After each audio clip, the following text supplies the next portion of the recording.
boa tarde a todos que nos acompanham. Eu sou Fernanda Viegas, repórter do Caderno de Cidades do jornal O Tempo, e hoje o nosso bate-papo vai ser sobre desabamento de imóveis.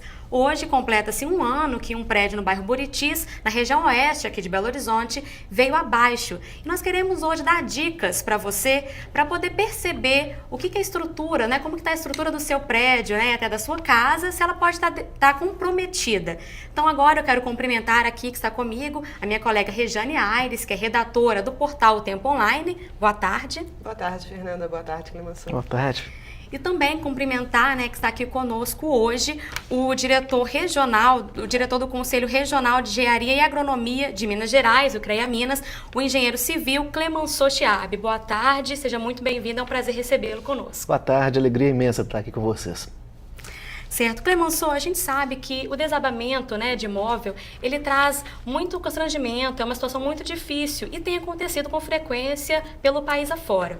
Então, quais são as dicas que a gente pode dar para as pessoas para começar a perceber que a estrutura da casa delas pode estar começando a estar danificada, comprometida? Muito bem. Primeiramente, Belo Horizonte viveu um período atípico ano passado, com a chuva anormal, uma chuva de 800 e poucos milímetros em dezembro de 2011, né? Nós já viramos até o ano, e quando a média histórica é 340. Então, a gente assustou muito com Belo Horizonte, porque teve primeiro uma queda de um muro muito grande no Gutierrez, lá perto do Barroca Tênis, depois caiu um prédio no Caiçara, depois foi um prédio no Buritis, foi demolido outro prédio no Buritis, teve um problema num prédio Sagrada Família, e esse ano nós já vimos aí, só ontem, 2 muros caindo, foram noticiados. Os primeiros sintomas que a gente observa de risco são os que a gente visualmente consegue enxergar, são trincas, né? Então, essas trincas, elas têm várias configurações diferentes. O importante é a gente olhar, primeiro, se ela está aumentando ou se ela aconteceu num evento único e ela apareceu a trinca e ela parou daquele tamanho. Como é que a gente vê se ela está aumentando ou não? Ou medindo, ou colocando um gesso rápido e se trincar de novo porque ela está mexendo, ela está movimentando. E a outra forma é onde essa trinca aparece.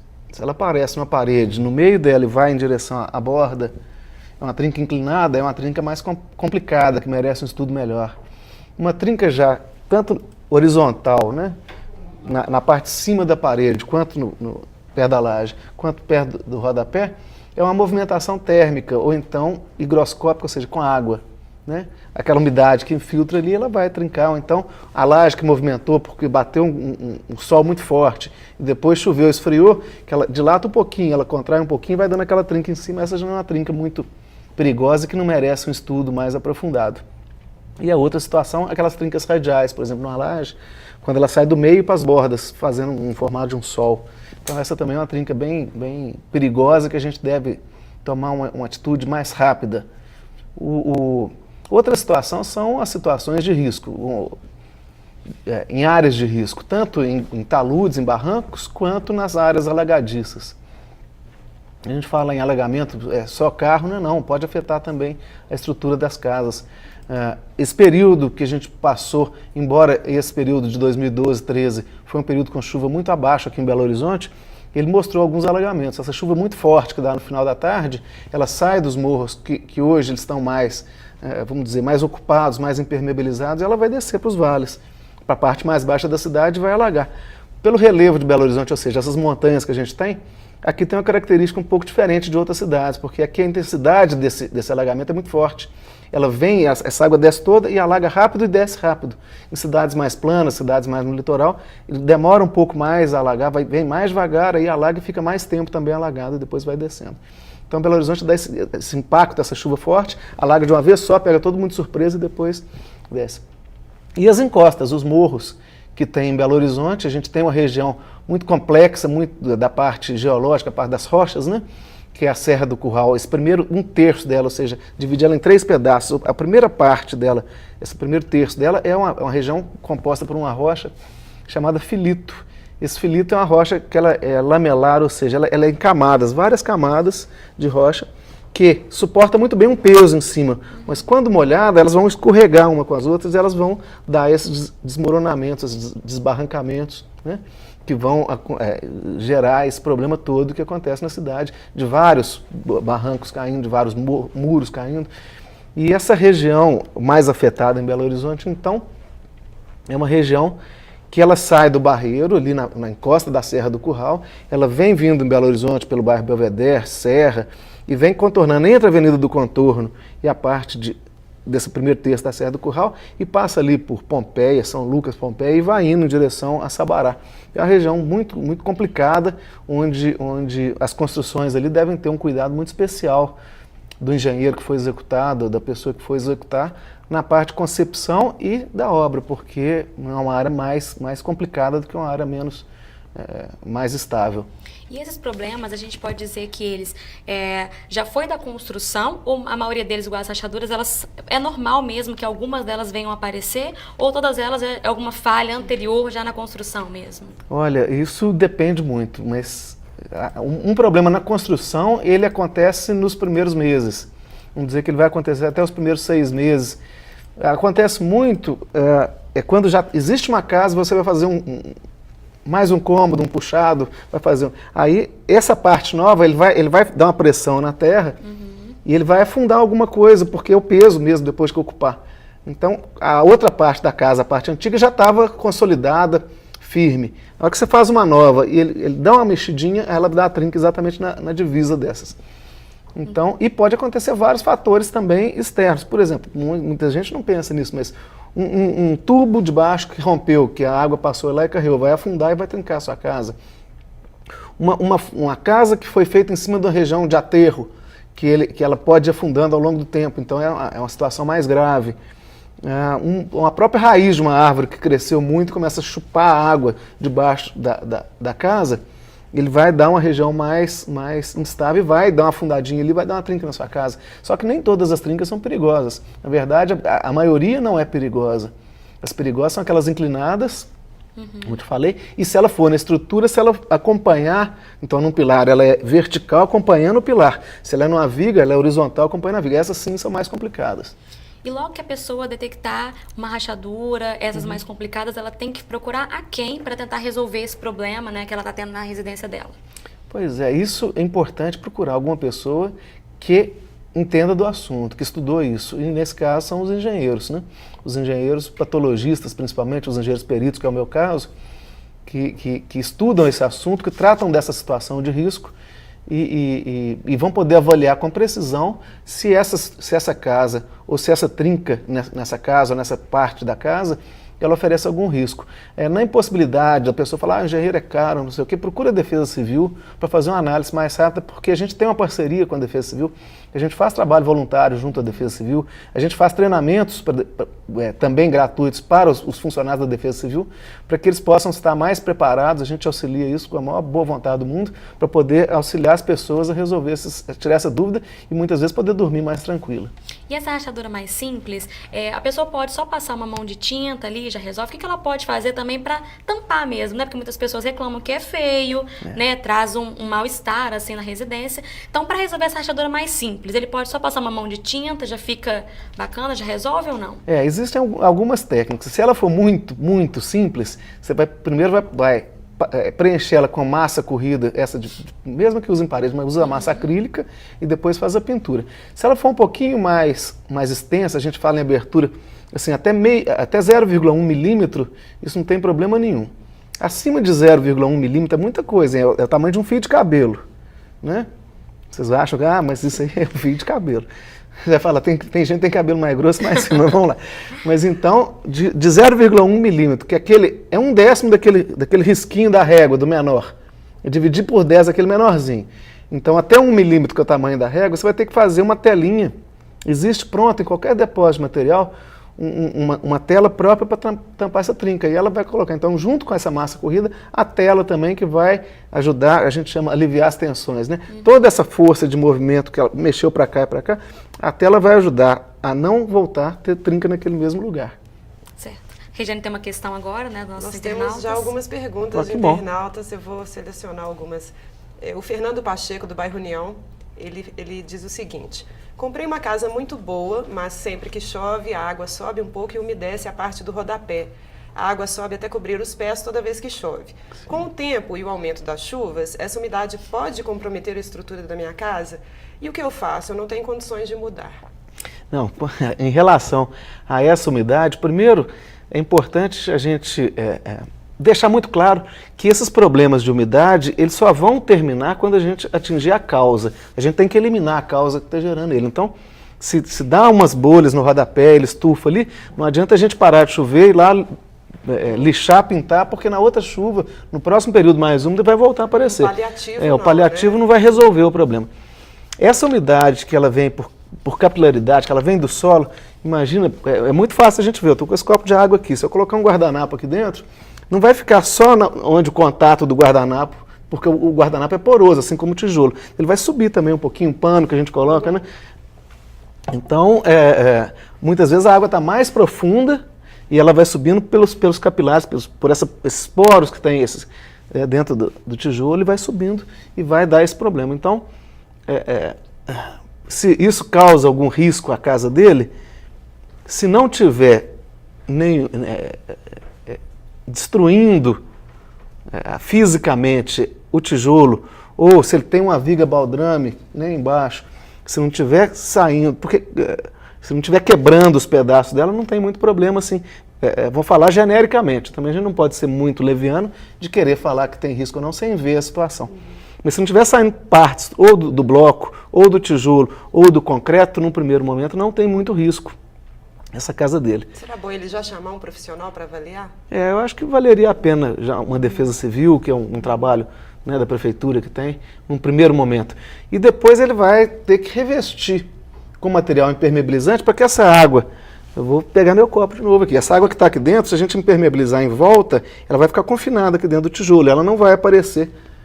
Então, um material que pode ser usado em caixa d'água, por exemplo, você pode tirar toda a pintura, tirar a massa, chegar no reboco, tem que ter material cimentício, né? E fazer esse revestimento impermeável com argamassa polimérica, uma pintura elastomérica. Tem vários nomes técnicos, que não vale a pena a gente ficar aqui, mas o mesmo impermeabilizante você pode usar para fazer por dentro de uma caixa d'água, você pode fazer por fora da sua parede, depois amassar e pintar de novo. Certo. Eu tenho uma outra questão aqui. O Ronaldo Soares, do bairro Betânia. Ele diz o seguinte: a casa do meu vizinho tem rachaduras em uma das laterais, justo a que fica virada para minha casa.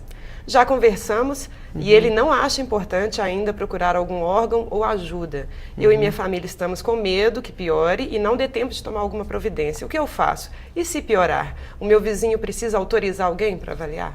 Bom, se é na casa dele, ele teoricamente precisa. Eu não sei se a casa dele, se o muro dele faz divisa, ou seja, a parede é parede com o seu imóvel, né? Porque existe um afastamento lateral, que a prefeitura, na maioria das situações, tem que ter um afastamento lateral, principalmente nos bairros mais residenciais, que a gente chama unifamiliares, que são casas, né? Mas depende muito da configuração dessa trinca. Se for uma parede que tem uma insolação muito forte, então bate sol durante o dia, ela está propensa a ter trinca, porque ela vai dilatar, ela vai, na hora que o sol bater, ela vai dilatar, aumentar um pouquinho de volume, ela vai dar uma estufada e depois de noite ela vai voltar ao normal. Então esse movimento ele vai dar algumas trincas nessa casa, e uma avaliação se esse tipo de trinca ele é danoso ou não, depende do formato da trinca, né? Depende do formato. Então a olho nesse nu, caso também, se ela for inclinada, né? Se ela for inclinada é uma situação que merece um estudo maior. Se forem trincas assim que a gente fala mapeada, sem forma muito definida, então, uma avaliação mais visual é bem provável que não tenha risco. Agora, se for um talude, se tiver um barranco próximo, aí merece um estudo maior, merece uma consideração maior, porque tem outros fatores envolvidos. De qualquer forma, se você está com medo, se você acha que isso está te tirando o sono, chama a Defesa Civil, né? E vamos tentar ver se é possível dar uma aliviada. E a Defesa Civil chegando lá, ela chega no vizinho, né? Isso, conversa. Ela pode chegar. Sim. Certo. E Clemenceau, quando o profissional, né, ou a Defesa Civil realmente constatar que a estrutura da casa está comprometida, é possível fazer um reparo nessa estrutura, né? É possível manter ali, não ter que destruir a casa e construir outra? Sim, qualquer obra hoje, qualquer casa, qualquer ponte, viaduto, prédio, dentro da engenharia, tecnicamente é possível consertar. Agora, a primeira conta que a gente faz é o seguinte, vai ficar mais caro consertar ou vai ficar mais caro jogar no chão e fazer outro? Muitas vezes, a maioria absoluta das vezes, é mais barato consertar. A não ser que chegue num caso extremo. Né? Mas eu vou te dar um exemplo do ano passado. Né? No começo de 2011, começo de 2012, teve um prédio no Sagrada Família, que nesse dia, inclusive, a gente foi junto com a Defesa Civil, fez o trabalho. Durante a execução de uma obra vizinha, o construtor estava começando a preparar para tirar a terra e ele resolveu fazer uma vistoria nos imóveis vizinhos. Na hora que ele vistoriou esse imóvel vizinho, ele viu uma situação muito grave e ele notificou a Defesa Civil. E a Defesa Civil foi lá, a gente acompanhou inclusive a vistoria da Defesa Civil, e esse prédio lá no Sagrada Família, exatamente no fundo da escola estadual, ele tinha um dos pilares de sustentação, que era vizinho a um prédio muito grande, muito comprometido. E ele corria um sério risco dele ruir e o prédio cair em cima do prédio vizinho. Então a primeira atitude da Defesa Civil, e isso tem que ser isso mesmo, é preservação de vida. Então vamos tirar todo mundo dos prédios para poder preservar as vidas. E nesse caso os moradores eles conseguiram, com o auxílio até nosso, da Defesa Civil, encontrar algumas empresas que pudessem recuperar isso. Eles fizeram a capitalização, cada um inteirou lá, vendeu um carro, outro, mas conseguiram consertar isso em 15 dias, de maneira segura, e eles puderam voltar para o prédio deles, e os vizinhos também. Foram mais de 40 famílias fora dos seus prédios aí que foi possível consertar um problema gravíssimo, que era esse caso. Evitar uma tragédia. Evitar uma tragédia grande. Certo. E a gente vê também muitas pessoas hoje em dia comprando apartamentos, né, ainda na planta. E aí, logo que elas começam a morar, nos primeiros anos, elas encontram alguns problemas, muitas vezes de infiltração. Isso pode ser algum problema já da construção, uma construção talvez, né, mal feita, e aí logo de início dá esses problemas, ou não, pode ser um mau cuidado do morador que, com o tempo, já vai dando alguns problemas na estrutura da casa. Sim, pode ser, claro que pode. Existem, primeiro, um dado do IBI, que é o Instituto Brasileiro de Impermeabilização, que 80% das residências hoje tem algum tipo de infiltração. Né? Isso é fato. Outro dado importante também é que pode ter problema tanto no projeto quanto na construção, mas esses problemas de projeto e construção eles representam menos de 20% dos problemas. E 80% do uso da edificação, uso inadequado da edificação e manutenção, falta de manutenção ou manutenção equivocada. Mas então tem as duas situações. Claro que a maior parte é em relação ao uso ou falta de manutenção.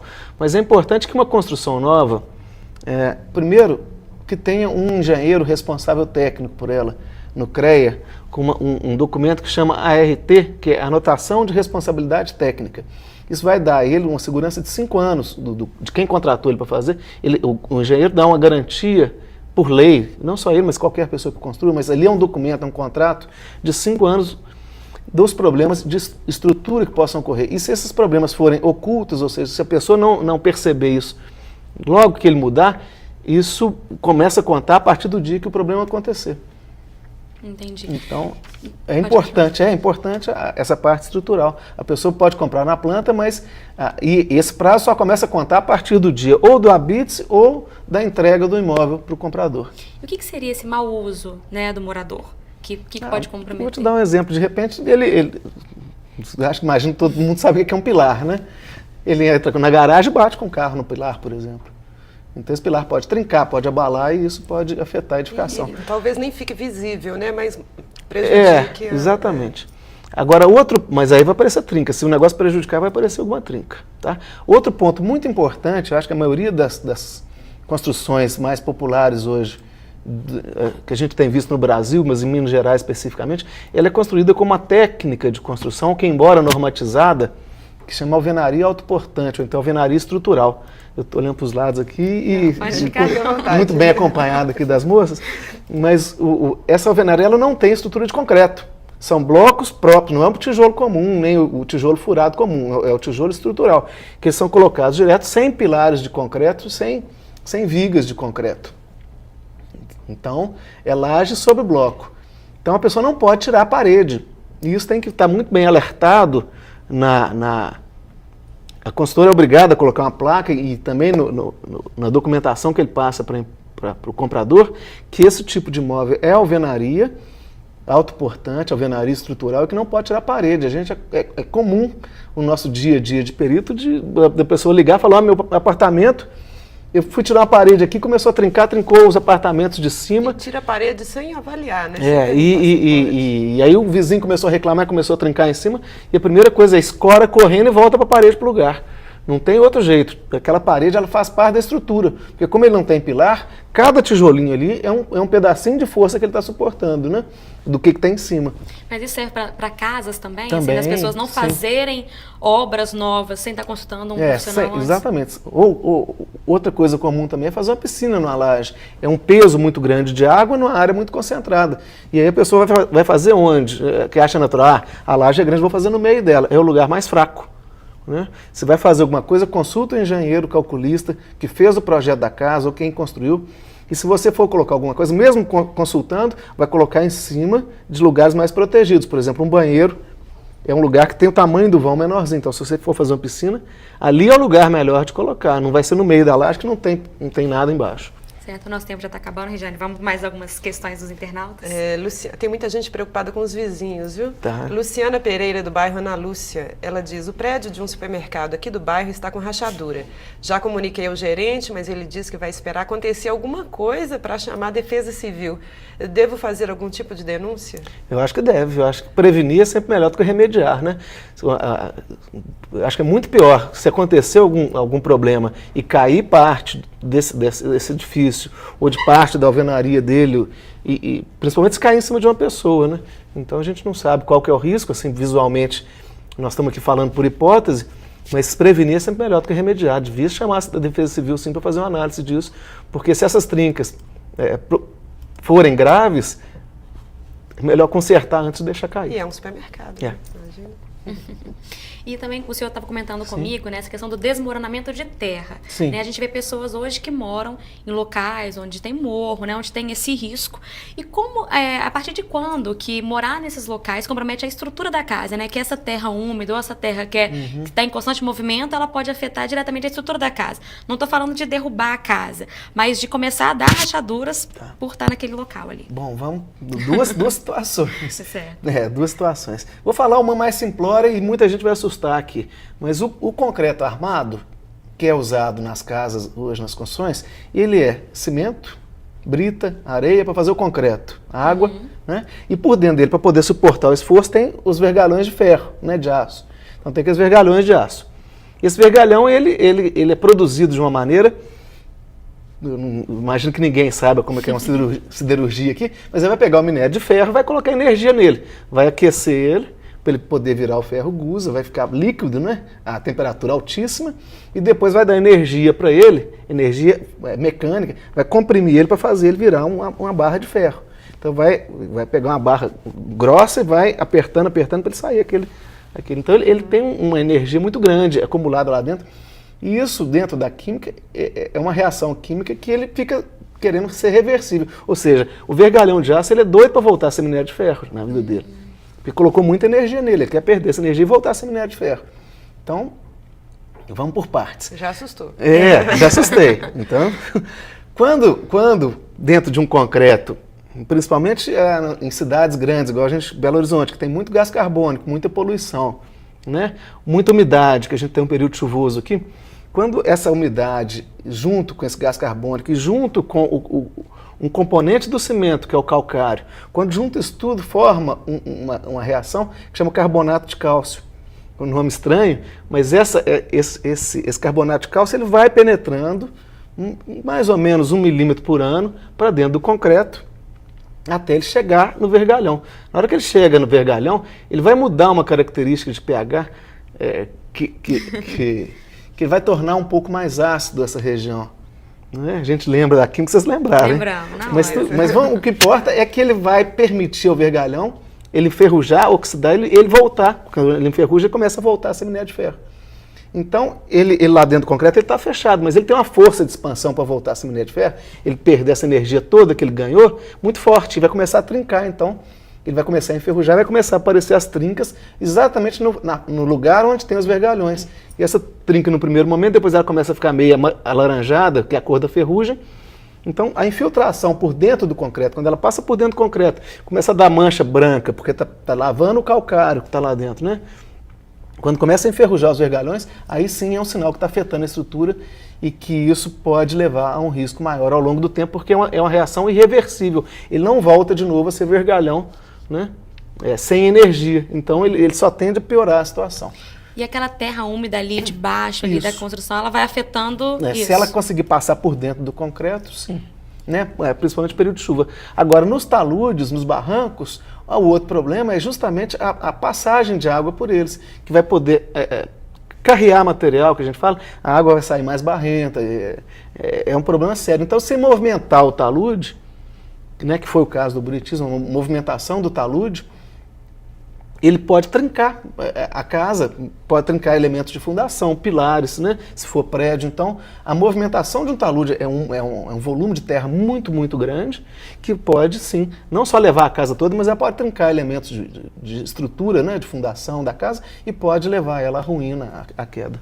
E agora, rapidinho, voltando a essa questão do Buritis, que aconteceu, né, que hoje completa 1 ano, tem muita gente que está com medo, que mora na região, e está com medo de morar na região. Outras pessoas também de ir para lá e morar lá, de ficar lá, como se toda a região tivesse comprometida depois desse desmoronamento, né, desse desabamento que teve lá no ano passado. Sim. Isso é verdade? Assim, a gente pode dizer que uma área ou uma região está toda, pode ter algum problema, já que aconteceu um desabamento, ou não tem ligação? Não tem ligação. Eu mesmo morei no Buritis por 15 anos e nunca tive problema nenhum em casa, como eu vou falar para vocês que 99% dos prédios que tem no Buritis hoje não tem. Estou falando no número genérico, né? Não tem nenhum tipo de problema. Agora, tanto o Buritis, quanto o Belvedere, quanto Santa Lúcia, quanto a Serra, quanto São Lucas, quanto a Pompeia, toda essa região é uma região um pouco mais problemática. A gente falou do Filito, né?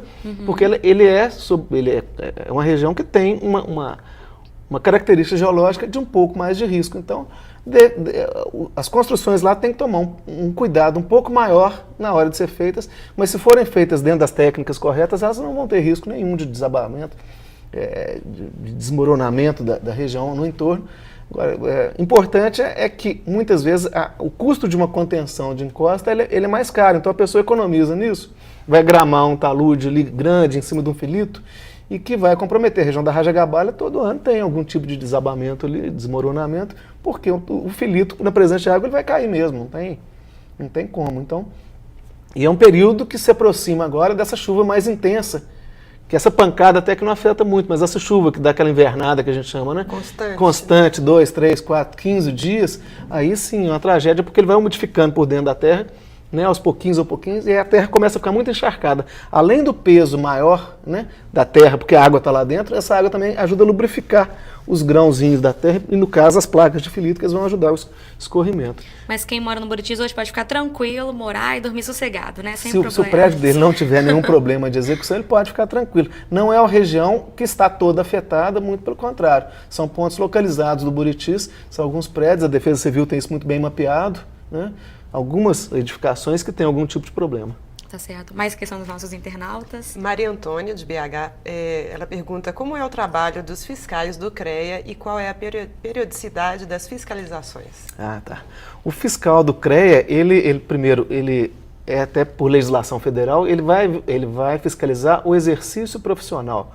Ou seja, vai verificar se qualquer serviço de engenharia tem um engenheiro responsável e que esse engenheiro tem estudado dentro da grade horária curricular dele da escola, o que ele está executando.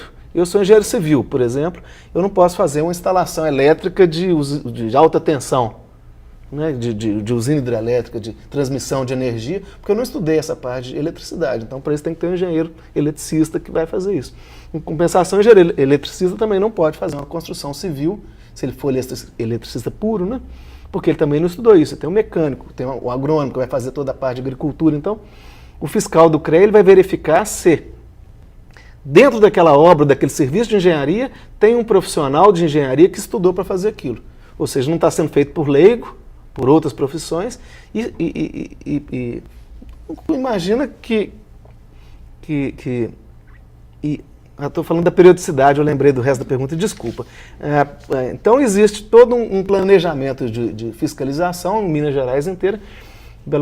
O CREA hoje tem 87 pontos em Minas Gerais, e a tendência é chegar até o próximo, daqui a 2 anos, em 100 pontos físicos, né? Estruturas com escritórios em Minas Gerais. E ele é feito todo um planejamento. Agora, por lei, toda denúncia tem que ser fiscalizada. Então, 100% das denúncias têm que ser fiscalizadas. E como as pessoas fazem essas denúncias? Indo ao CREA e fazendo denúncia. Tem algum número fundamentada. também de contato, um telefone que a pessoa pode também ligar? Ele pode pelo site do CREA, www.crea-mg.org.br, e vai ter o formulário de como preencher a denúncia e qual documentação que ele tem que anexar para poder fundamentar a denúncia dele. Nesses casos das perguntas dos internautas, das outras denúncias, do vizinho, do supermercado, também ou vai na Defesa Civil? É melhor nesse caso ir à Defesa Civil, porque o CREA ele atua onde existe um profissional de engenharia. Sim. Então, no caso de vizinhos, que não é um problema de construção, né? Então deveria ser... Mas se o vizinho estiver fazendo uma obra e tiver um aí profissional, pode fazer, ele já pode sim, procurar o CREA? Pode procurar o CREA denunciando o profissional, não o vizinho. Sim. Tá certo, então, gente, nosso tempo está acabando. Eu queria agradecer muito, né, ao diretor regional do CREA Minas, né, o engenheiro civil Clemanço Chaves. Muito obrigado pela sua participação, pelos seus esclarecimentos aqui com a gente hoje, né. Sempre que o senhor quiser vir, seja bem-vindo para estar aqui discutindo com a gente outras questões. E agradecer também a minha colega Rejane Aires, que está aqui hoje e trouxe as questões dos nossos internautas, né. Então, uma boa tarde para você que nos acompanhou e até o próximo videochat.